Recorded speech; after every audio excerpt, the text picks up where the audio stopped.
Hello बच्चों, edu science के online platform पर आपका स्वागत है। बीएससी और बीएससी बीएड थर्ड ईयर की मैथमेटिक्स अपन पढ़ रहे हैं, जिसका पेपर सेकंड कॉम्प्लेक्स एनालिसिस सम्मिश्र विश्लेषण अपना चल रहा था।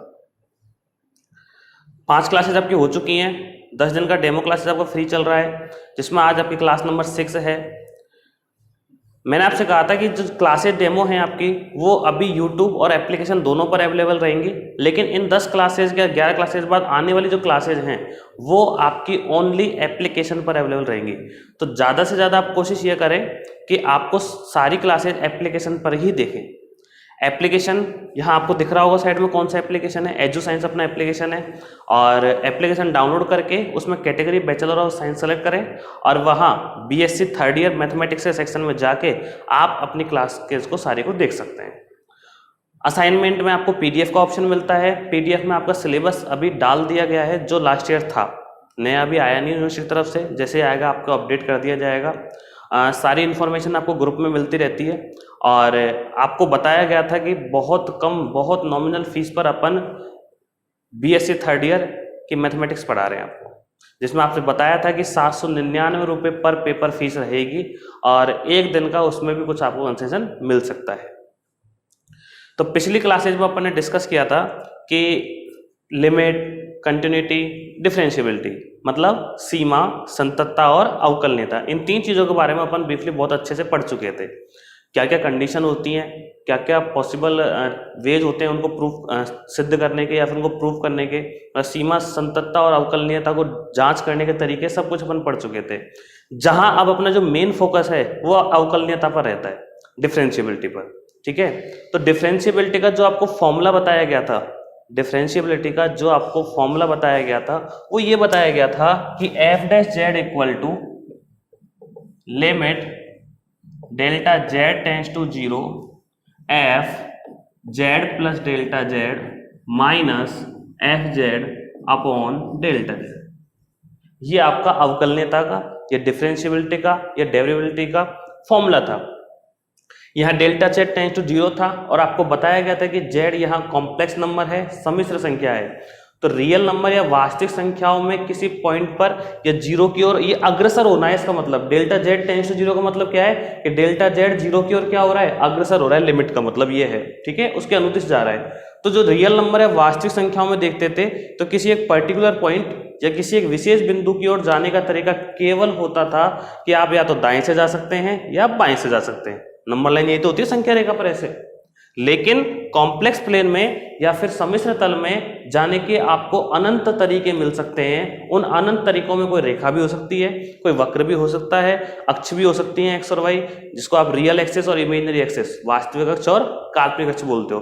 बहुत सारे तरीके हो सकते हैं, लेकिन सबसे बड़ी मेन बात ये थी कि जो limit delta Z tends to solve करने पर एफ डैश जेड की जो वैल्यू आए वो सेम आनी चाहिए हर बार। आप किसी भी रास्ते से चले जाओ, किसी भी एक्स के या किसी भी रास्ते से आप चले जाओ, वैल्यू हमेशा एग्जिस्ट होनी चाहिए, विद्यमान होनी चाहिए, और वैल्यू हमेशा क्या आनी चाहिए, सेम आनी चाहिए। मतलब एफ डैश जो है वो आपका एग्जिस्ट करना चाहिए और एग्जिस्ट करने के बाद वो यूनिक भी होना चाहिए, और ये आपका यूनिक के साथ साथ फाइनाइट भी होना चाहिए। और एग्जिस्ट करना चाहिए, एग्जिस्ट करने के बाद वो यूनिक होनी चाहिए, वैल्यू फाइनाइट होनी चाहिए, और जो वैल्यू सिंगल वैल्यूड होनी चाहिए। और जो सिंगल वैल्यूड आपके पास आए या एक मानी जो आए वो क्या होना चाहिए, देखो इसको तो बोलते हैं विद्यमान, इसे आप बोलते हो अद्वितीय। अद्वितीय मतलब जिसके जैसा कोई दूसरा नहीं है, अकेला मान, सिंगल, एक ही मान। फाइनाइट का मतलब होता है परिमित, आप जानते हो परिमित और अपरिमित मान। और सिंगल वैल्यूड का मतलब क्या होता है, एक मान। और जो सारे के सारे मान हैं वो किसी भी पथ से या किसी भी रास्ते से आप निकाल रहे हो सेम आने चाहिए। तो along every path to Z tends to Z 0, मतलब जेड टेंस टू जेड 0 के लिए प्रत्येक पथ के लिए क्या होने चाहिए, सेम आने चाहिए। मतलब एफ डैश जेड की वैल्यू आप किसी भी तरीके से निकालें, एग्जिस्ट होनी चाहिए, विद्यमान करनी चाहिए, अद्वितीय, परिमित, सिंगल वैल्यूड होनी चाहिए, और किसी भी रास्ते से निकालें हमेशा क्या आनी चाहिए, सेम आनी चाहिए। तो ये तो आपका अवकलनीयता का कॉन्सेप्ट था, और जो ये लिखा हुआ है ये आपका लिमिट का कॉन्सेप्ट था। सारी चीजें अपन पहले पढ़ चुके हैं। अब अपन डिस्कस करते हैं अवकलनीयता से या डिफरेंशिएबिलिटी से रिलेटेड कुछ एग्जांपल्स पे। तो देखिए आप एग्जांपल नेक्स्ट अपना क्वेश्चन है आपका कि सिद्ध कीजिए फलन F Z equal to Z की पावर एन, जहां एन एक पूर्णांक है, सर्वत्र अवकलनीय है। सर्वत्र शब्द बहुत ज्यादा इंपॉर्टेंट है इसमें। सर्वत्र मतलब एवरीवेयर, सब जगह, जेड की वैल्यू कुछ भी हो सब जगह, ठीक है। तो prove that the function F Z equal to Z की power n where n is integer is everywhere differentiable. ये आपकी क्वेश्चन जेपीएच का है, जेपीएच बुक का नाम है आपके जयपुर पब्लिकेशन हाउस की, और सन 2008 में पूछा जा चुका है। इस क्वेश्चन को लेके बहुत सारी भ्रांतियां हैं या फिर बहुत सारा कंफ्यूजन है, जो मैं आपको आज सबसे पहले वो कंफ्यूजन ही क्लियर करूंगा। बच्चों के साथ साथ बहुत लोगों के मन में इसके साथ कंफ्यूजन है। तो वो कंफ्यूजन क्या है, सबसे बड़ी चीज सुनिएगा आप। अपन को इसकी अवकलनीयता जांच करनी है, मतलब अपन को इसकी डिफरेंशिएबिलिटी जांच करनी है। सर्वत्र मतलब हर जगह। अब हर जगह का मतलब क्या होता है? हर जगह का मतलब ये होता है कि जो जेड था अपन ने पढ़ा था, कॉम्प्लेक्स प्लेन में पढ़ा था अपन ने, तो कॉम्प्लेक्स प्लेन का कोई सा भी पॉइंट ले लो, मतलब जेड की वैल्यू कुछ भी हो, हर जगह क्या होना चाहिए? ये अवकलनीय, मतलब इसका अवकलज विद्यमान होना चाहिए, फाइनाइट होना चाहिए, यूनिक होना चाहिए, ठीक। अच्छा सुनिए, यही क्वेश्चन को 3 अलग अलग बुक्स में, अलग अलग बुक्स का मतलब अलग अलग यूनिवर्सिटी कह दो आप, चाहे अलग अलग राइटर्स की बुक्स कह दो। एक बुक में यहां पर लिखा हुआ है कि एन एक पॉजिटिव इंटीजर है, एक धनात्मक पूर्णांक। एक बुक में तो ये लिखा हुआ है, मतलब पॉजिटिव इंटीजर। अब पॉजिटिव इंटीजर आप जानते हो, पॉजिटिव इंटीजर पूर्णांक का मतलब तो क्या है कि नेगेटिव, पॉजिटिव और जीरो सारे आ गए। धनात्मक पूर्णांक का मतलब क्या है कि 1 2 3 4 डॉट डॉट डॉट। अच्छा, एक बुक में लिखा हुआ है कि एन एक प्राकृत संख्या है। क्या लिखा हुआ है? एन एक प्राकृत संख्या, मतलब नेचुरल नंबर। और नेचुरल नंबर आप जानते हो कौन से होते हैं? 1 2 3 4 डॉट डॉट डॉट। मतलब 3 अलग अलग बुक्स में ये अलग अलग चीजें दिखाई गई है। आपको अभी साइड में दिख भी रहा होगा कि तीनों अलग अलग बुक्स के क्वेश्चन। अब यहां क्या होता है, कंफ्यूजन ये क्रिएट होता है कौन सी बुक को सही माने। तो यहाँ टेंशन लेने की बिल्कुल जरूरत नहीं है। कुछ लोग ये कहते हैं कि साहब एक ये वाला सही है, वो वाला गलत है, वो वाला सही है, ये वाला गलत है। कोई सा गलत नहीं है, तीनों के तीनों सही है। तीनों जो क्वेश्चन है डिफरेंट डिफरेंट कि F Z equal to Z raise to power N, N एक जगह तो पूर्णांक कह रखा है इंटीजर, एक जगह पॉजिटिव इंटीजर कह रखा है, एक जगह नेचुरल नंबर कह रखा है, 3 अलग अलग राइटर्स ने। तो तीनों ही क्वेश्चन सही है, तीनों में से कोई सा गलत नहीं है। कुछ लोग क्या करते हैं, इसको गलत बताते हैं कि सर ये गलत है।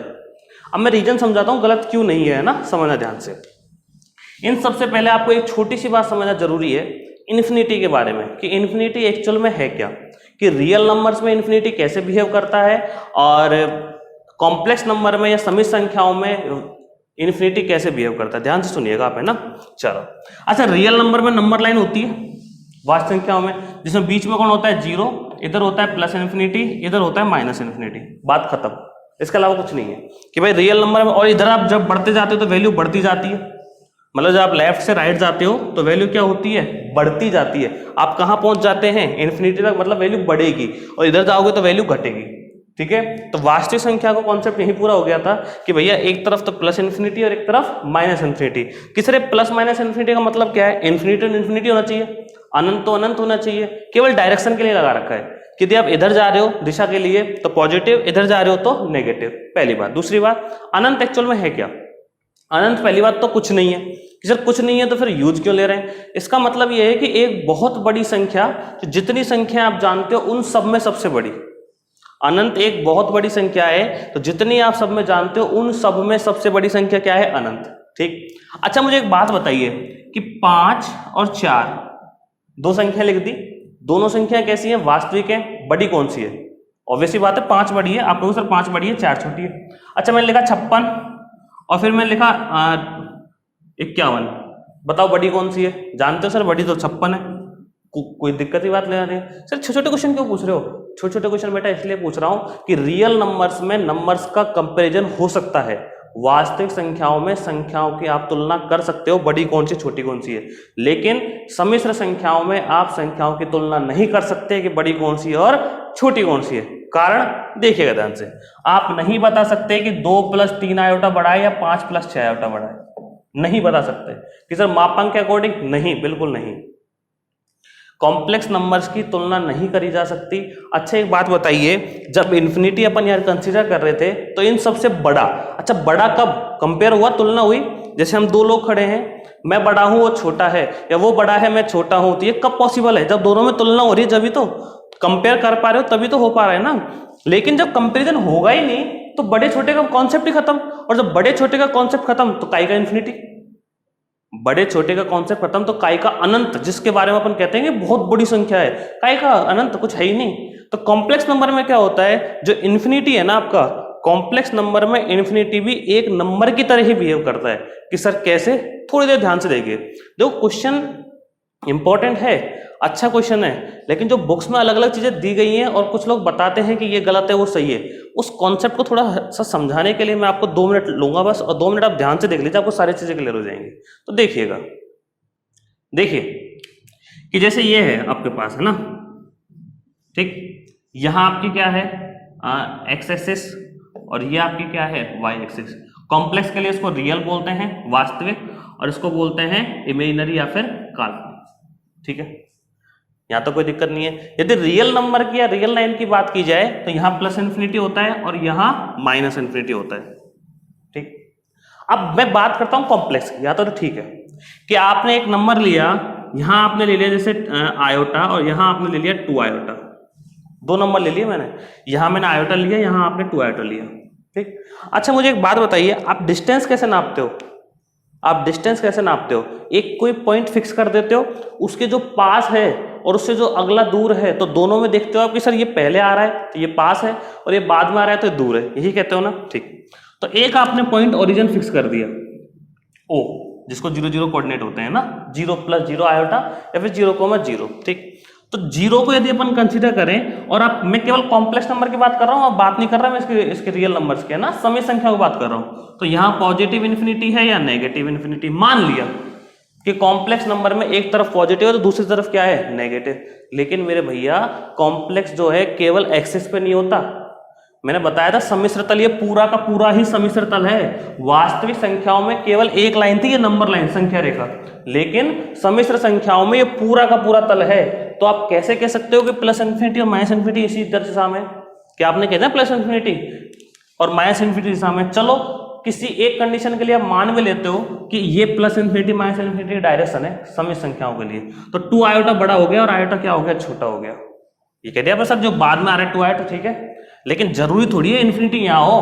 कॉम्प्लेक्स प्लेन, कॉम्प्लेक्स जो सम्मिश्र तल जो है वो वास्तविक संख्याओं की तरह नहीं है। जैसे वास्तविक संख्याएं केवल एक संख्या रेखा पर थी, इसमें एक तरफ पॉजिटिव इन्फिनिटी एक तरफ नेगेटिव इन्फिनिटी, बस इसी पे घूम लो आप। नहीं, सम्मिश्र में तो कहीं भी घूम सकते हो। तो आप कैसे कह सकते हो कि प्लस इन्फिनिटी माइनस इन्फिनिटी यहाँ या यहाँ होगा? कंफर्म ही नहीं है। यहाँ भी तो हो सकता है, ये लो यहाँ इन्फिनिटी हो कहीं आगे जाके, क्या पता इन्फिनिटी इधर हो। तो इन्फिनिटी की जो डायरेक्शन है ना, या इन्फिनिटी की जो सिचुएशन है वो फिक्स नहीं है कि इन्फिनिटी कहाँ रखा हुआ है। तो सर पता कैसे लगे फिर इन्फिनिटी कहाँ है? एक्चुअल में होता ही है कि आप, अपन लोग क्या करते हैं, एक हिस्टोग्राफिक आपकी प्रोजेक्शन होता है, टॉपिक है जो आप हायर मैथमेटिक्स में आगे जाकर पढ़ेंगे, उसमें ये बताया गया है कि जो इन्फिनिटी है ना वो एक डिफाइंड नंबर है, किसमें, कॉम्प्लेक्स प्लेन में। मतलब जो अनंत है वो सम्मिश्र तल में परिभाषित चीज है, और उसको कहीं ना कहीं एक जगह बैठा रखा है कि साहब है ये कहीं ना कहीं। आई बात समझ में? रियल नंबर या वास्तविक संख्या में तो क्या होता है, अनंत को एक परिभाषित रूप से करते हैं, वो बहुत बड़ी संख्या पता नहीं क्या है। लेकिन सम्मिश्र तल में ऐसा नहीं है, सम्मिश्र तल में इन्फिनिटी होता है। इसकी डेफिनेशन आपको साइड में दिख रही होगी, देख लो बोले। लेकिन ये कॉन्सेप्ट जो आता है ना, वो आता है किससे, हिस्टोग्राफिक प्रोजेक्शन का टॉपिक है जो आपके आगे आप पढ़ोगे जब आने वाला है।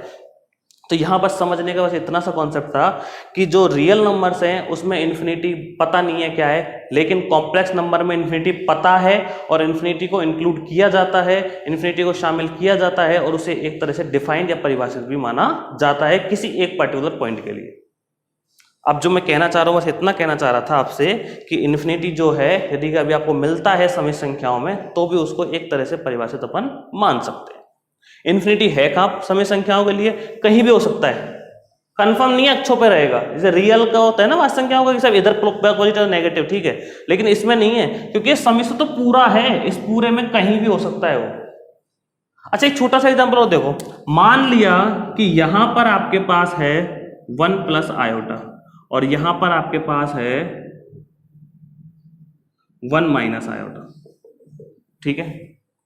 अब बताओ इनमें से बड़ा कौन सा है? अभी थोड़ी देर पहले कहा था ना, कंपेयर नहीं कर सकते अपन कॉम्प्लेक्स नंबर्स को, समित संख्याओं की तुलना नहीं कर सकते, बड़ा कौन है छोटा कौन है।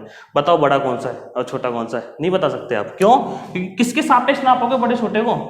आज आप मेरी हाइट नाप रहे हैं तो 0 से नाप रहे हैं ना, 0 से नाप रहे हो आप। जैसे मैं बताता हूँ मैं 5 फुट 8 इंच का हूँ, तो 0 से तो शुरुआत करी आपने, 0, 1 foot, 2 foot, 3 foot, 4 foot, 5 foot, तो 0 के सापेक्ष नाप रहे हैं अपन। मैं कहूँ यहाँ से दिल्ली 100 किलोमीटर है या जहाँ से दिल्ली 500 किलोमीटर है, तो 500 क्या है? शुरुआत कहाँ से होती है? 0 से। यदि आप इसकी 0 शुरुआत करते हो तो यहाँ से ये मिलेगा और यहाँ से ये मिलेगा। कि सर डिस्टेंस कैसे निकाले? डिस्टेंस निकाले का सिंपल फॉर्मूला मॉड जेड निकालते हो ना, 1 स्क्वायर प्लस 1 स्क्वायर रूट 2। इधर भी क्या आने वाला है? 1 square plus minus 1 square root 2, दोनों सेम आ रहे हैं। तो कॉम्प्लेक्स नंबर का कंपैरिजन नहीं किया जा सकता। इसी वजह से इन्फिनिटी के बारे में कुछ नहीं कहा जा सकता कॉम्प्लेक्स नंबर में, इसलिए उसको एक पॉइंट माना गया है कि कहीं ना कहीं इन्फिनिटी है, कहीं ना कहीं इन्फिनिटी है। लेकिन रियल नंबर में इन्फिनिटी जब आता है तो क्वेश्चन को अपन छोड़ देते हैं। कॉम्प्लेक्स में ऐसा नहीं होगा, कॉम्प्लेक्स में इन्फिनिटी कहीं ना कहीं है। दो बातें यहाँ से आपने सीखी। पहली बात कि कॉम्प्लेक्स में इन्फिनिटी है, दूसरी बात आपने ये सीखी कि कॉम्प्लेक्स नंबर का कंपेरिजन नहीं किया जाता। कि सर आपने इतनी सारी रामायण बताई क्यों? इसके पीछे रीजन क्या है? इसके पीछे रीजन है वो अब देखिए आप कि क्या है कि एन एक पूर्णांक है। पूर्णांक होते क्या है? Negative, positive, zero. क्या एन की वैल्यू -1 हो सकती है? एन की वैल्यू -1 हो सकती है? हो सकती है, ठीक है। तो यहां से जब इसका अवकलन निकालोगे, एफ जेड का अवकलन क्या होगा? F dash Z. डायरेक्ट करके देखते हैं अपन, जब तक बेसिक पढ़ते हुए आए कि पावर आगे और एक कम, एन आगे जेड की पावर n-1, यही होगा। पावर आगे और एक कम, x की पावर n की तरह, ठीक। यदि n की वैल्यू -1 रखता हूं तो -1 जेड की पावर -1 तो -1/z² आता है, ठीक। अब उसने कहा है सर्वत्र, क्या कहा है उसने? सर्वत्र। तो यदि z = 0 रखा जाए तो f डैश 0 की वैल्यू कितनी आ रही है? -1/0 = इन्फिनिटी आती है। तो यहां क्या कह देते हैं कि ये गलत है। कुछ लोग कहते हैं, अपन नहीं कह रहे, लेकिन ये गलत नहीं है, सही है। ये कॉम्प्लेक्स एनालिसिस में इन्फिनिटी पॉइंट है और वो कहीं ना कहीं लिखा हुआ है और रख रखा है उसको साइड में बस। लेकिन कॉम्प्लेक्स में इतना सा है, पॉजिटिव नेगेटिव कुछ नहीं होता, इन्फिनिटी होता है उसमें। ऐसा पॉजिटिव नेगेटिव मतलब क्या है? Only direction. तो जो ये सारा कुछ समझाया वो केवल इसलिए कि 3 अलग अलग जगह इसको n को एक जगह पूर्णांक इंटीजर, एक जगह पॉजिटिव इंटीजर और एक बार नेचुरल नंबर, तीनों के तीनों क्वेश्चन सही है। कुछ लोग गलत बताते हैं लेकिन गलत नहीं है, टेंशन ना लें आप और आगे देखिए। अब करते हैं अपन क्वेश्चन का अपना सॉल्यूशन। ये जो 5-7 मिनट मैंने आपके लिए ना, ये आपके लाइफ में बहुत काम आने वाले हैं यदि आप मैथमेटिक्स के साथ कंटिन्यू करते हो तो। और देखना बहुत मजा आएगा भी तो पढ़ने में, बहुत सारी चीजें नई नई आपको सीखने को मिलेंगी, तो देखिएगा ध्यान से। तो अब हमें इसकी अवकलनीयता या डिफरेंशियबिलिटी चेक करनी है, तो सॉल्यूशन देखिए इसका। सबसे पहले अपन क्या लिखेंगे कि गिवन फंक्शन, दिया गया फलन, गिवन फंक्शन या फिर दिया गया फलन, वो क्या है आपके पास? f(z) = z की पावर n। डिफरेंशियबिलिटी चेक करने का फॉर्मूला क्या बनेगा? Limit delta z tends to 0 f(z) + delta z। तो अब साथ साथ उसकी वैल्यू भी लिख लीजिए कि यदि f(z) + डेल्टा z निकालना पड़ जाए तो z की जगह क्या रिप्लेस कर दो? z + delta z। तो क्या आने वाला है? z + डेल्टा z की पावर n। अब आती किसकी अवकलनीयता जांच करनी है या फिर डिफरेंशियबिलिटी आपको चेक करनी है, तो फॉर्मूला अप्लाई कीजिए, वैल्यू निकालिए। यदि वो एग्जिस्ट करती है, फाइनाइट आती है, यूनिक आती है, सिंगल वैल्यूड आती है, अलोंग एवरी पथ ऑफ, कोई सा पथ से आप चले जाओ, है ना, मतलब विद्यमान होनी चाहिए, एक निश्चित परिमित मान आना चाहिए, एक आपके पास एक अद्वितीय मान आना चाहिए। यदि वो सारी चीजें हो रही हैं और किसी भी रास्ते से जाने पर हो रही हैं तो अपन क्या कह सकते हैं कि वो अवकलनीय है और नहीं अवकलनीय नहीं है। देखिए, by the definition of differentiability, by the definition of differentiability या फिर अवकलनीयता की परिभाषा से, अवकलनीयता की परिभाषा से, अच्छा क्या लिखने वाले हैं अपन? f(z) = limit delta z tends to 0 f(z) + delta z -f(z) delta z। एक बात ध्यान रखिएगा, क्लासेज आपकी एजुसाइंस ऐप पर ही होंगी, तो एजुसाइंस ऐप जरूर डाउनलोड कर लीजिए आप, ठीक है। और कोई भी दिक्कत है तो मेरे कॉन्टैक्ट नंबर आप मुझसे पूछ सकते हैं। अच्छा सुनिए, इसको आप लिखोगे limit delta z tends to 0 f(z) + delta z की वैल्यू कितनी है? z + डेल्टा z की whole power n। F Z की वैल्यू कितनी है, Z raise to power N upon कितना है, डेल्टा जेड। सही है क्या? अच्छा इधर कितना चल रहा है साइड में, एफ डैश जेड, ये लीजिए एफ डैश जेड इक्वल। अच्छा अब देखो यहाँ भी जेड की पावर एन है, मैं इसमें से जेड कॉमन ले रहा हूँ, तो जेड कॉमन लूंगा तो बाहर जेड आएगा, लेकिन पावर कितनी लेके आएगा साथ में, जेड की पावर एन। तो अपन लिखेंगे जेड की पावर एन तो कॉमन, अंदर यहाँ क्या बचेगा 1। ठीक है, कॉमन लेने का मतलब क्या होता है, डिवाइड करना, यदि है उसमें तो ठीक है, नहीं है तो डिवाइड कर दो। तो डेल्टा जेड में जेड का भाग दे दो, तो कितना आने वाला है, delta Z upon Z whole power N, minus कितना है, जेड की पावर एन, और बटे कितना है, डेल्टा जेड। कोई प्रॉब्लम नहीं है। जेड की पावर एन यहाँ भी है, जेड की पावर एन यहाँ भी है, कॉमन ले लेते हैं अपन, तो इसको लिखेंगे F dash Z equal to Z की पावर एन, अंदर बचने वाला है 1 plus delta Z upon Z की पावर एन माइनस 1 अपॉन कितना, डेल्टा जेड। ठीक है यहाँ तक? अच्छा अब आप लोग इसको एक बार यहां तक नोट कर लीजिए, फिर अपन आगे बढ़ते हैं क्वेश्चन पे। आगे देखिए, एफ डैश जेड को अपन जो की तो लिखेंगे, लेकिन ये देखो ये 1 प्लस एक्स की पावर एन, पिछले लेक्चर में बताया था आपको कि 1 प्लस एक्स की पावर एन का इनका प्रसार क्या होता है, सबका सिखाया था। तो 1 प्लस एक्स की पावर एन का प्रसार लिखवा दीजिए एक बार मुझे, क्या होता है 1 प्लस एक्स की पावर एन का 1 plus N X N into N minus 1 upon factorial 2 X square plus N into N minus 1 N minus 2 upon factorial 3 X cube plus dot dot. इनके जनरल फॉर्मूला भी लिखाया था, आपको याद हो तो, ए प्लस एक्स की पावर एन से, एन सी जीरो वाला है ना।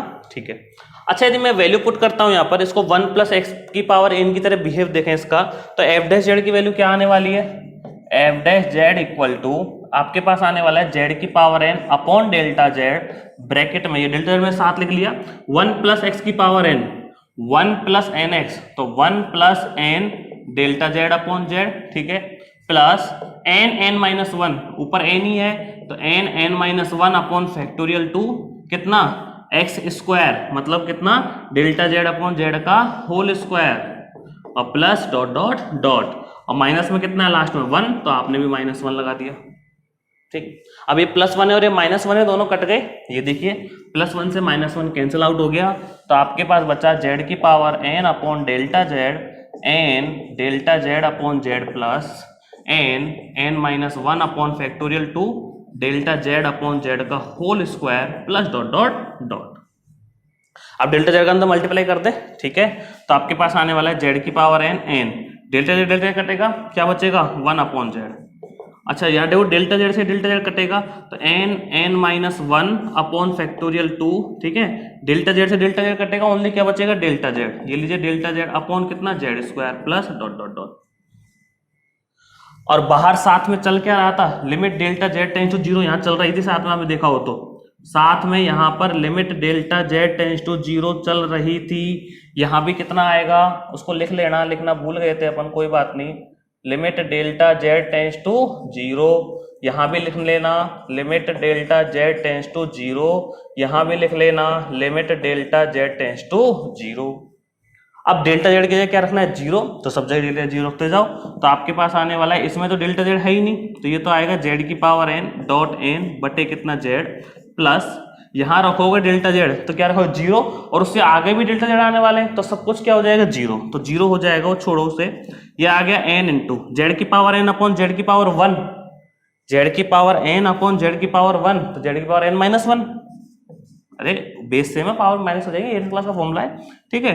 तो एफ डैश जेड की वैल्यू आपके पास ये आ रही है।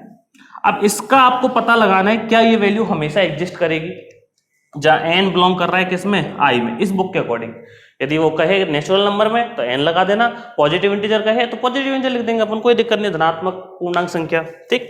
अब f dash Z equal to आ रहा है n डॉट जेड की पावर n माइनस 1। अब पता कैसे लगाएं कि सर एग्जिस्ट कर रही है नहीं कर रही, सिंपल सा फंडा, वैल्यू रखते जाओ, चेक करते जाओ, जैसे n i में बिलोंग कर रहा है ना, तो रखते जाओ, n की जगह 1 रखा, तो ये 1 रखोगे तो 1 इंटू जेड की पावर 1 माइनस 1 0 आएगी, तो जेड की पावर 0 1, तो 1 इंटू 1 1 आ रहा है। ऐसे 2 3 4 ऐसे नेगेटिव कोई भी नंबर रखेंगे तो सारी वैल्यू क्या होंगी, इस पर डिफाइन होंगी, मतलब ये जो वैल्यू है वो एग्जिस्ट करती है, फाइनाइट है और यूनिक है और अलोंग एवरी पथ मतलब किसी भी पथ से चले जाओ, जरूरत नहीं है पथ की, तो यहाँ पे कोई पथ का ऑप्शन बन ही नहीं रहा। पथ का ऑप्शन जब बनता है जब x tends to 0 y tends to 0 के लिए अपन चेक करते हैं, यहाँ जरूरत ही नहीं है उस चीज की, तो डायरेक्ट है एग्जिस्ट मतलब विद्यमान है, परिमित है और अद्वितीय है। लिख देना, hence f dash z is f dash z exists, finite and unique, so the function f z is differentiable। f dash z का मान विद्यमान है, परिमित है और अद्वितीय है, अतः फलन अवकलनीय है। बस इतनी छोटी सी आपको लाइन लिख देनी है, आपका क्वेश्चन कंप्लीट हो जाएगा। अब बात आती है सर्वत्र अवकलनीय, तो सर्वत्र आप z की वैल्यू कुछ भी चेक कर लो, रखकर 0 1 2 3 4 आयोटा वायोटा कुछ भी चेक कर लो, सब जगह डिफाइन होगी। आप लिख दोगे लास्ट में सर्वत्र अवकलनीय है, ठीक है, differentiable everywhere.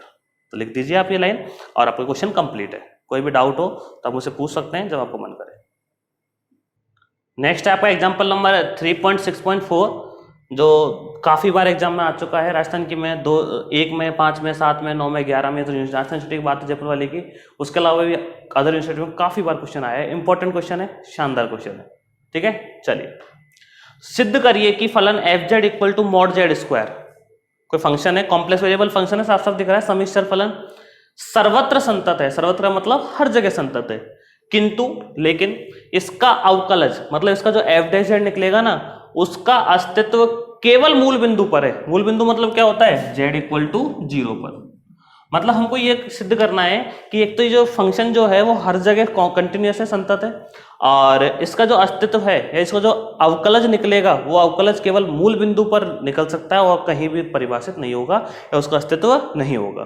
Prove that the function F Z equal to mod Z square is continuous everywhere but it's derivative exist only at origin. मतलब इसका जो डेरिवेटिव है वो केवल ओरिजिन जेड इक्वल टू 0 पर ही एग्जिस्ट करता है और कहीं एग्जिस्ट नहीं करता। तो आप थोड़ा सा ये सोचिए कि एक्चुअल में कंडीशन होने वाली क्या है। मतलब जो डेरिवेटिव आप निकालोगे एफ डैश जेड, उसमें आपको मिलना क्या वाला है, अवकलज में एफ डैश जेड में मिलना क्या वाला है कि कोई ना कोई कंडीशन तो ऐसी बनेगी कि अस्तित्व केवल मूल बिंदु पर है। मतलब मूल बिंदु या z इक्वल टू 0 के अलावा कुछ भी रखा जाए, z इक्वल टू 0 के अलावा इस क्वेश्चन में कुछ भी रखा जाए, तो z इक्वल टू 0 के अलावा क्वेश्चन में कुछ भी रखा जाए, मतलब वहां पर वो अवकलज उसका विद्यमान नहीं होगा, डेरिवेटिव उसका नहीं निकल सकता है। z की वैल्यू कुछ और रखने पर और 0 रखने पर निकलेगी। इसका मतलब कुछ ऐसा होने वाला है कि जब आप किन्हीं अलग अलग रास्तों से जाओगे तो आपको एफ डैश जेड की वैल्यू अलग अलग मिलेगी, तभी तो एग्जिस्ट नहीं करेगा, तभी तो अस्तित्व नहीं होगा उसका। ये तो थी अपनी कंडीशन कि जो फॉर्मूला के अकॉर्डिंग अपन जो एफ डैश जेड निकालते हैं वो एफ डैश जेड जो वैल्यू आती है वो एग्जिस्ट करनी चाहिए, पहली बात तो।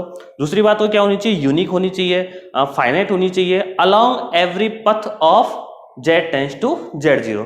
मतलब वो वैल्यू विद्यमान होनी चाहिए, वो मान विद्यमान होना चाहिए, परिमित होना चाहिए, अद्वितीय होना चाहिए, आप किसी भी रास्ते से z से z0 की ओर चले जाएं। ये तो कॉन्सेप्ट था आपका, ठीक है। लेकिन अब सुनिए, इसमें एक्चुअल में होने वाला क्या होगा, कुछ ऐसा होगा कि सर वैल्यू सेम नहीं आएंगी या फिर अलग अलग रास्ते से जाएंगे तो वैल्यू अलग अलग दिखेगी अपन को, लेकिन जैसे ही हम z इक्वल टू 0 रखेंगे सब कुछ सेम हो जाएगा। तो अब होने क्या वाला है इस क्वेश्चन में, उसी को अपन देखते हैं। क्वेश्चन को शुरू करने से पहले इसमें छोटी छोटी चीजें अपन एक बार डिस्कस कर लेते हैं। जैसे मॉड जेड आप सब जानते हो, सॉल्यूशन शुरू कर देता हूं। आप सब जानते हो जेड इक्वल टू क्या होता है, एक्स प्लस आयोटा वाई, ठीक। अच्छा जेड बार इसका संयुग्मी या कॉन्जुगेट वो क्या होता है, एक्स माइनस आयोटा वाई, ठीक है। अच्छा मॉड जेड क्या होता है कि सर मॉड जेड होता है under root x square plus Y square, यही तो होता है मॉड जेड। तो मॉड जेड का होल स्क्वायर क्या होगा, ये लो x square plus Y square होगा, ऑब्वियस सी बात है। मतलब जो फंक्शन आपका है वो यही तो है, F Z equal to x square plus Y square, ठीक है। चलो अच्छा कुछ छोटी मोटी चीजें और काम में आने वाली है। क्या काम में आने वाली है कि जब जेड डॉट जेड बार आप करते हो, एक प्रॉपर्टी आपको पहली या दूसरी क्लास में लिखवाई गई है, आप दोबारा क्लासेस को देख के आए। और मैं सबसे यही कहूंगा कि डायरेक्टली इस क्लास को ना देखें, पहले सारी क्लासेज आप पहली दूसरी तीसरी चौथी पांचवी छठी इस तरह से देखते हुए आए, उसके बाद इस क्लास पर आप आए, तो बहुत सारे बेसिक कॉन्सेप्ट आपको छूट जाएंगे, फिर आपको प्रॉब्लम क्रिएट होगी, तो आप कहेंगे समझ में नहीं आ रहा, टीचर खराब है। जबकि ऐसा है नहीं, आप आगे से थोड़ा थोड़ा पढ़ते हुए आइए, सारी क्लासेस को प्रॉपर लेते हुए आइए, नोट्स बनाइए, अपने कॉपी बनाना चालू कर दीजिए। और इन क्लासेस को मैं पहले से कहता हुआ आया हूँ, डेमो ना समझें, ये रेगुलर अपनी क्लासेज हैं, ठीक है, और उसी तरीके से पढ़ाया जा रहा है जिस तरह से रेगुलर क्लासेस में पढ़ाया जाएगा। तो आप अपनी पढ़ाई को कंटिन्यू कर दें और नोट्स वगैरह बनाना चालू कर दें। सुनिए अच्छा जेड डॉट जेड बार क्या होता था कि बताया था कि X plus iota Y dot X minus iota Y ये आता है X square plus Y square, जो कि क्या होता है मॉड जेड का स्क्वायर। तो जेड जेड बार ये होता है आपका मॉड जेड का स्क्वायर। ठीक, तो आपका दो बातें आ गई, एक तो मॉड जेड का स्क्वायर आ गया X square plus Y square, F Z की वैल्यू यही है X square plus Y square, और जेड जेड बार कितना होता है मॉड जेड स्क्वायर। यूज अभी आएगा। अब क्वेश्चन आपसे कहा क्या है कि सिद्ध करिए कि फलन एफ जेड इक्वल टू ये सर्वत्र संतत है।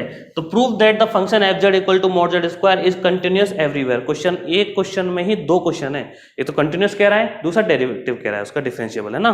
तो पहले अपन कंटिन्यूअस पे बात कर लेते हैं। चलिए, अब यदि इसकी आप कंटिन्यूटी चेक करने बैठोगे तो वही मेथड है, लेफ्ट हैंड राइट हैंड उस तरीके से, या फिर वो अपने पास होता है जो प्रॉपर मेथड उस तरीके। एक शॉर्ट तरीका बताता हूं, आप सब जानते भी हैं कि जो x और y है ना, और इनसे जो X square plus Y square बन रहा है ये एक पॉलिनोमियल बन रहा है। क्या बन रहा है ये? पॉलिनोमियल या फिर बहुपद। पॉलिनोमियल या फिर क्या है ये? बहुपद। और आप हमेशा ध्यान रखना, कभी भी आपको बहुपद यदि मिल जाए या पॉलिनोमियल मिल जाए तो वो हमेशा कंटिन्यूअस होता है। ये कंटिन्यूअस फंक्शन की प्रॉपर्टी है, या कंटिन्यूअस संतत फलन का गुणधर्म है ये, कि कभी भी आपको कोई फंक्शन पॉलिनोमियल या फिर बहुपद मिल जाए तो वो हमेशा ही आपका संतत होता है। तो आप एक बार इसको यहाँ तक लिखिएगा, और यहाँ तक लिखने के बाद यहाँ पे लाइन लिखेंगे। आप एक बार नोट कर लीजिए, फिर आपको लाइन लिखवाता हूँ मैं। फटाफट कीजिए जितना जल्दी हो सके, इसको नोट कर लीजिए फिर लाइन लिखवाता हूँ।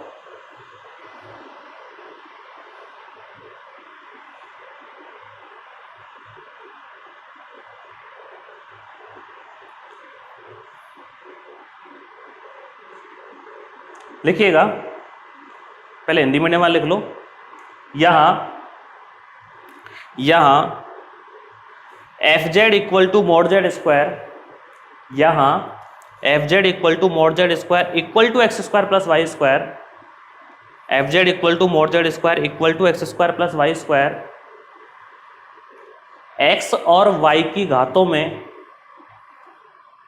एक्स और वाई की घातों में बहुपद है, एक्स और वाई की घातों में बहुपद है, जो कि हमेशा संतत होता है या सर्वत्र संतत होता है, जो कि हमेशा या सर्वत्र संतत होता है।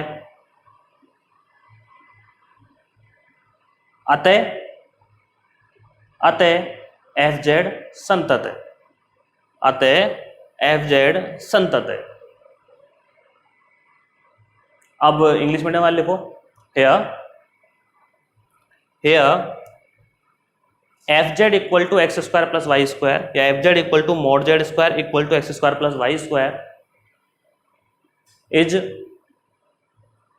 ए polynomial, is a polynomial in the powers of, is a polynomial in the powers of X and Y, X and Y, which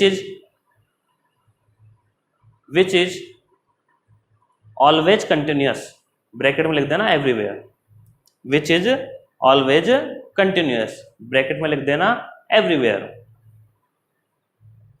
so fz is also, so fz is also continuous, so fz is also continuous। तो ये तो continuous का काम खत्म हुआ। अगर किसी का रह गया हो, छूट गया हो, तो वीडियो को थोड़ा पीछे करके फिर से देख ले, वो पहुंच जाएगा उस पर। ठीक है, अब बात आती है किसकी? अवकलज की या फिर डेरिवेटिव की, और फिर किसकी? मूल बिंदु पर। तो पहले तो अपन डेरिवेटिव चेक करते हैं कि एग्जिस्ट कर रहा है या नहीं कर रहा है, उसके बाद अपन किस पर आएंगे? ओरिजिन पर या फिर मूल बिंदु पर आएंगे, है ना। चलिए अब देखिए आप इसका डेरिवेटिव। तो आप लिखेंगे by the definition of, by the definition of differentiability, short में लिख देता हूं, अवकलनीयता की परिभाषा से, अवकलनीयता की परिभाषा से क्या होगा कि F dash Z is equal limit delta Z tends to 0 F Z plus delta Z minus F Z upon delta Z. Definition से लिख दिया आपने। अच्छा सुनो, एफ जेड था क्या? कि सर एफ जेड तो था मॉड जेड का होल स्क्वायर, तो F Z plus delta Z क्या होने वाला है, mod Z plus delta Z का होल स्क्वायर। सही बोल रहा हूं, ठीक है। अच्छा सुनिए, अपन लिखेंगे limit delta Z tends to 0, F Z plus delta Z की जगह क्या लिखने वाले हो, mod Z plus delta Z का होल स्क्वायर। एफ जेड की जगह क्या लिखने वाले हो, मॉड जेड का होल स्क्वायर, अपॉन में क्या आने वाला है, डेल्टा जेड। और थोड़ी देर पहले मैंने आपको सॉल्व करके बताया था कि जो जेड डॉट जेड बार होता है वो क्या होता है, मॉड जेड के स्क्वायर के इक्वल। तो मॉड जेड के स्क्वायर क्या लिखते, तो जेड प्लस जेड बार, तो इसकी जगह क्या लिखेंगे अपन, Z plus delta Z into Z plus delta Z पर बार। तो आप लिखेंगे यहाँ पर limit delta Z tends to 0 Z plus delta Z dot Z plus delta Z पे बार। भैया जेड जेड बार को अपन मॉड जेड स्क्वायर लिखते हैं, तो इसको क्या लिखेंगे, Z plus delta Z dot Z plus delta Z पर बार। अच्छा माइनस इसको क्या लिखना है फिर, जेड जेड बार, अपॉन में क्या आने वाला है, डेल्टा जेड। तो अपन लिखेंगे लिमिट, ये जो निकाल रहे हैं ना अपन एफ डैश जेड, वो एग्जिस्ट करना चाहिए, फाइनाइट आनी चाहिए, यूनिक वैल्यू आनी चाहिए along every path of Z tends to Z 0 या डेल्टा जेड टेंस टू 0। अच्छा लिमिट, अच्छा एक चीज और सुनो, एक प्रॉपर्टी और बताई गई थी आपको याद हो तो, कि जो Z1 प्लस Z2 का अपन बार करते हैं, Z1 प्लस Z2 का जो बार करते हैं वो अलग अलग Z1 बार प्लस Z2 बार के इक्वल होता है। कि Z1 प्लस Z2 का जो होल बार है वो Z1 बार प्लस Z2 बार अलग अलग के इक्वल होता है। मतलब आप लिख सकते हैं यहाँ कि F dash Z equal to limit delta Z tends to 0, क्या लिखेंगे आप कि जेड प्लस डेल्टा जेड, यहाँ नीचे लिख देता हूं लो, limit delta Z tends to 0 Z plus delta Z dot क्या आएगा, Z bar plus delta Z bar, अलग अलग कर देना है, क्या लिखेंगे अपन, Z bar plus delta Z पे बार, ठीक है। और माइनस कितना, जेड जेड बार, ये लीजिए, अपॉन कितना, डेल्टा जेड। क्लियर। अब क्या करना है, मल्टीप्लाई कर देना है। देखिए क्या आने वाला है आपके पास कि equal limit delta Z tends to, किस बच्चों को शायद अक्षर छोटे की प्रॉब्लम थी, मैंने बड़े लिख दिए, और वो अक्षर छोटे की प्रॉब्लम जब भी आती है जब लो क्वालिटी में देखते हो, क्वालिटी हाई कर लेना अपने आप साफ दिखने लग जाए। वैसे आप बड़े लिखने लग गए, कोई दिक्कत नहीं है। जेड को जेड बार से करोगे तो जेड जेड बार, जेड को डेल्टा जेड बार से किया तो Z dot delta Z bar, delta Z को जेड बार से किया तो delta Z dot Z bar, और डेल्टा जेड को डेल्टा जेड बार से किया तो delta Z dot delta Z bar, minus कितना, जेड जेड बार, अपॉन कितना, डेल्टा जेड। सही है, उसने क्या मल्टीप्लाई कर दिया अपना, अलग अलग है ना, ए प्लस बी और सी प्लस डी को। अच्छा इससे तो ये कैंसिल आउट हो गया, तो हमारे पास क्या बचा, limit delta Z tends to 0, अब डिवाइड करते हैं अपन, तो अपने पास बनने वाला है जेड डॉट डेल्टा जेड बार, ये लीजिए, upon delta Z. Delta Z dot Z bar को इससे डिवाइड करोगे तो ओनली क्या बचेगा, जेड बार, भाग देना है आपको, इसमें इसका भाग दोगे जिससे कटेगा, ओनली क्या बचेगा, डेल्टा जेड बार। क्लियर है यहाँ तक।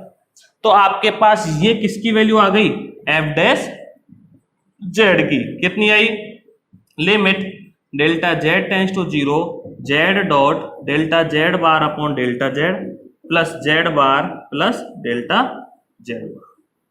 इक्वेशन नंबर आपने इसको दे दिया फर्स्ट। कि सर अब यहां से क्या करें, यदि आप यहां से लिमिट अप्लाई करते हैं डेल्टा जेड टेंस टू 0, तो ये 0 अपॉन दिक्कत करेगा ना, 0 अपॉन 0 फॉर्म बन जाएगी। तो अब करना क्या है हमें, तो उसी चीज के बारे में अपन आगे डिस्कस करेंगे। एक बार आप यहां तक नोट कर लीजिए, फिर अपन आगे बढ़ते हैं। वीडियो को पॉज कर देना रखना चाहो तो, और फिर उसके बाद अपन आगे बढ़ते हैं।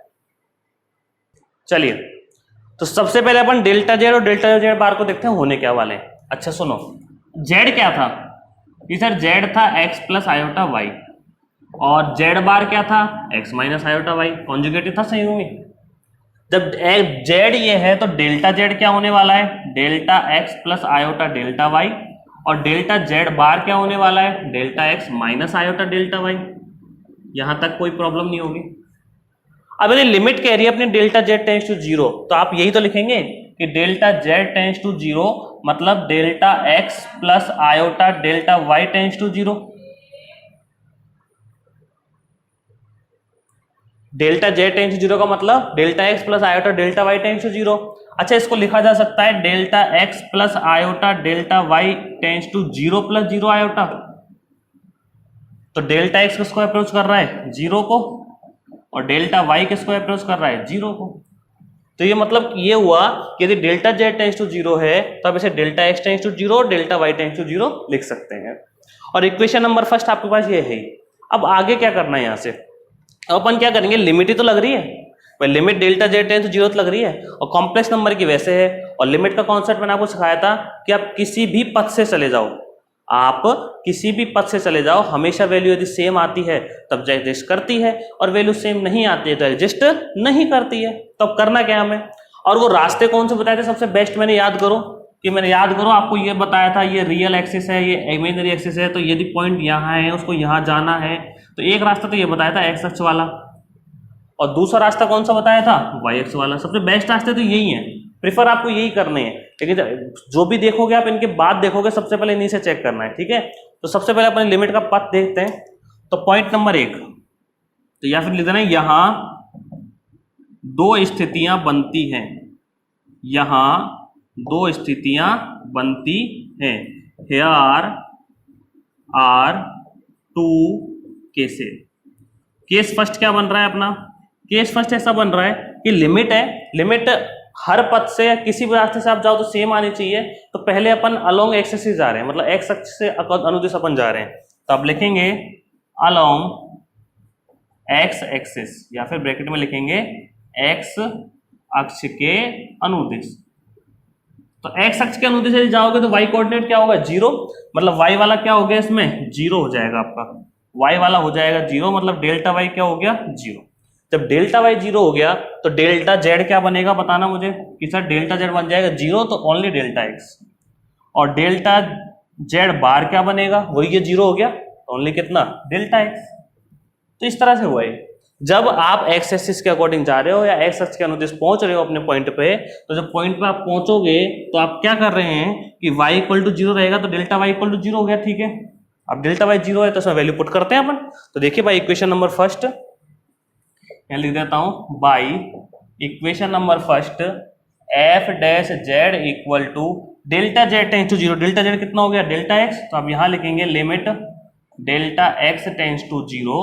अच्छा ब्रैकेट में क्या आने वाला है, जेड, ये लीजिए जेड डॉट डेल्टा जेड बार की वैल्यू कितनी थी, डेल्टा जेड बार की वैल्यू ये रही कितनी डेल्टा एक्स, तो अपन लिखेंगे डेल्टा एक्स अपॉन, और डेल्टा जेड की वैल्यू कितनी है डेल्टा एक्स, ये लीजिए delta x plus Z bar को जेड बार ही रहने दो, प्लस डेल्टा जेड बार की वैल्यू कितनी होगी डेल्टा एक्स ही रहेगी, बता दें यहां से 0 आएगी तो ये कितनी रहने वाली है डेल्टा एक्स, ठीक है। अच्छा सुनिए इसको अपन हटा देते हैं, इसकी जरूरत नहीं है हमें अभी, चलते जाइए आगे देखिएगा। और F dash Z is equal, तो डेल्टा एक्स है तो डेल्टा एक्स कैंसिल हो गया, और डेल्टा एक्स की लिमिट क्या है 0, तो इसके लिए क्या रखते हैं 0, तो आपके पास कितना आने वाला है Z plus Z bar, equation number 2। कौन से पथ से, यदि आप एक्स अक्ष के अनुदिश जाते हो अलोंग एक्सिस से जाते हो तो आपको एफ डैश जेड की वैल्यू क्या क्या मिलने वाली है जेड प्लस जेड बार। कि सर अब जाते हैं किसके, दूसरे अक्ष के अकॉर्डिंग, तो लिखते हैं केस सेकंड, केस सेकंड अपन क्या ले रहे हैं along y axis, y axis का मतलब वाई अक्ष के अनुदिश। तो वाई एक्स के अनुदिश जब आप जाओगे तो सबसे पहली कंडीशन एक्स वाला क्या होगा 0, मतलब डेल्टा एक्स क्या होने वाला है आपके पास 0, भाई वाई एक्स के अनुदिश जाओगे तो डेल्टा एक्स 0 होने वाला है, ठीक। जब डेल्टा एक्स 0 होगा तो डेल्टा जेड क्या बनेगा बताइए, डेल्टा जेड ये 0 हो गया तो आयोटा डेल्टा वाई, ठीक है। और यहां डेल्टा जेड बार क्या बनेगा माइनस का आयोटा डेल्टा वाई, ठीक। अब इक्वेशन नंबर फर्स्ट में वैल्यू पुट करनी है ओनली, तो बाई इक्वेशन नंबर फर्स्ट क्या थी बताइए, इधर तो एफ डैश जेड, उधर लिखी हुई थी limit delta Z tends to 0, तो limit delta Y tends to 0, ठीक। उसके बाद क्या था आपके पास था Z dot delta Z upon delta Z बार, ये तो था delta Z upon delta Z bar, तो अपन क्या लिखेंगे कि डेल्टा जेड, देखिएगा आगे इक्वेशन नंबर फर्स्ट को साइड में लिख देता हूं मैं यहां, जो आपके पास थी F dash Z equal to limit delta Z tends to 0, bracket में था Z dot delta Z bar upon delta Z plus Z bar plus delta Z बार, ये था आपके पास है ना। तो वैल्यू पुट करवाइए, तो जेड डेल्टा जेड बार की कितनी है माइनस आयोटा डेल्टा वाई, अच्छा डेल्टा जेड की कितनी है आयोटा डेल्टा वाई, ये लीजिए प्लस, अच्छा जेड बार तो जेड बार रहने दो, ठीक है, प्लस डेल्टा जेड बार की वैल्यू कितनी है माइनस आयोटा डेल्टा वाई। यहाँ तो कोई प्रॉब्लम नहीं होगी। डेल्टा वाई की क्या रखना है, जीरो, तो ये पूरी टर्म हो गई जीरो, डेल्टा वाई से डेल्टा वाई कट गया, माइनस बचा, तो आपके पास आ रहा है जेड बार, तो ये और ये माइनस का जेड, तो ये कितना आ गया F dash Z. Equation number क्या दे दी 3। बहुत शानदार चीज आई है आपके पास, क्या आई है कि भाई साहब एफ डैश जेड तो आ रहा है Z plus Z Z bar, और एफ डैश जेड यहां से कितना आ रहा है जेड माइनस जेड बार, क्या दोनों वैल्यू सेम आ रही है। जब आप एक्स अक्ष से जा रहे हो तो यहां जा रहे हो, और जब वाई अक्ष से जा रहे हो तो ये वैल्यू आ रही है, तो सेम जगह नहीं पहुंच रहे ना आप, मतलब एक सेम वैल्यू नहीं आ रही, यूनिक वैल्यू नहीं आ रही है। तो यूनिक वैल्यू नहीं है तो लिमिट एग्जिस्ट नहीं करेगी, क्योंकि अलग अलग रास्तों से जाने पर लिमिट एग्जिस्ट तभी करती है जब उसकी वैल्यू यूनिक आती है। अब यूनिक नहीं है तो एग्जिस्ट नहीं करेगी, और जब भाई साहब एग्जिस्ट ही नहीं करेगी तो इसका जो डेरिवेटिव है या इसका जो ये डिफरेंशियबिलिटी है वो नहीं होगी। बात आई समझ में, मतलब इसके अवकलज का अस्तित्व नहीं है। क्यों? क्योंकि दोनों रास्तों से अलग अलग जाने पर वैल्यूज अलग अलग आ रही हैं। तो एक बार आप यहां तक नोट कीजिए, फिर अपन इसमें आगे बढ़ते हैं। फटाफट नोट कर लीजिए इक्वेशन नंबर 2 और 3 को, और यदि कोई ना नोट कर पाए या जल्दबाजी में कुछ दिक्कत आती है तो वीडियो को पॉज करें और फिर नोट कर लें, आप कोई दिक्कत नहीं है। अभी तो यूट्यूब पे भी आ रही है क्लासेस और दोनों एप्लीकेशन पे भी आ रही हैं। एप्लीकेशन पर आप स्क्रीनशॉट नहीं ले पाएंगे, कुछ सिक्योरिटी फीचर्स के अकॉर्डिंग है, डाउनलोड नहीं कर पाएंगे, स्क्रीन रिकॉर्ड नहीं कर पाएंगे आप लोग। ये छोटी छोटी सिक्योरिटी के फीचर्स होते हैं, हर एप्लीकेशन के होते हैं, कोई नई बात नहीं है। तो चलिए आप इसको नोट कीजिए, फिर अपन आगे बढ़ते हैं। लास्ट की लाइन में बोल देता हूं, अब लिखिएगा, पहले हिंदी में लिख लो कि समीकरण 2 और 3 से स्पष्ट है, समीकरण 2 और 3 से स्पष्ट है एफ डैश जेड का मान अद्वितीय नहीं है। मतलब एफ डैश जेड यहां तो आ रहा है जेड प्लस जेड बार, और यहां आ रहा है Z bar minus Z, same आने चाहिए थे लेकिन सेम नहीं है यदि अवकल नहीं होता तो। समीकरण 2 और 3 से स्पष्ट है एफ डैश जेड का मान अद्वितीय नहीं है, अतः फलन एफ जेड, अतः फलन एफ जेड के अवकलज का, अतः फलन एफ जेड के अवकलज का अस्तित्व नहीं है, फलन एफ जेड के अवकलज का अस्तित्व नहीं है। ठीक है, इंग्लिश मीडियम वाले लिख लो, hence by equation 2 and 3, by equation 2 and 3 the value of f dash z, the value of f dash z is not unique, the value of f dash z is not unique, so derivative of f z, so derivative of f z does not exist, so derivative of f z does not exist। अब ये तो बात आ गई कि अस्तित्व नहीं है। अब उसने एक लास्ट में कंडीशन और बोली थी कि ओरिजिन पर, मूल बिंदु पर है क्या, है, वो ये सब सिद्ध करने के लिए कह रहा था, है ना। तो देखिए एट ओरिजिन मतलब मूल बिंदु पर। अब मूल बिंदु पर z इक्वल टू क्या होगा 0, तो z बार इक्वल भी क्या हो जाएगा 0, को z का ही तो कंजुगेट है, z का ही तो संयुग्मी है z बार, तो z 0 तो z बार भी क्या होगा 0। एक बार इन दोनों में z और z बार की वैल्यू 0 रख के देखो, तो by equation number 2 F dash Z कितना आ रहा है 0 प्लस 0 इक्वल टू 0, और by equation number 3 F dash Z कितना आ रहा है 0 प्लस 0 इक्वल टू 0। तो यहां से क्या हुआ कि अब जब z की जगह आपने 0 पुट कर दिया ओरिजिन पर, आप देख रहे हो तो एफ डैश जेड दोनों देखो इक्वल आ रहे हैं ना। इसका मतलब क्या हुआ कि आपका जो इसका अवकलज है वो मूल बिंदु पर अस्तित्व है उसका, और उसकी वैल्यू डिफाइन है।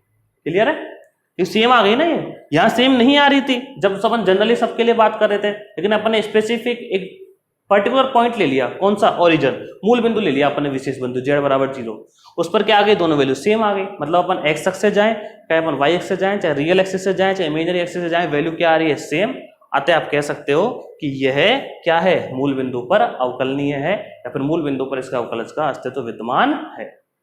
लास्ट में लाइन लिख दीजिएगा कि एट ओरिजिन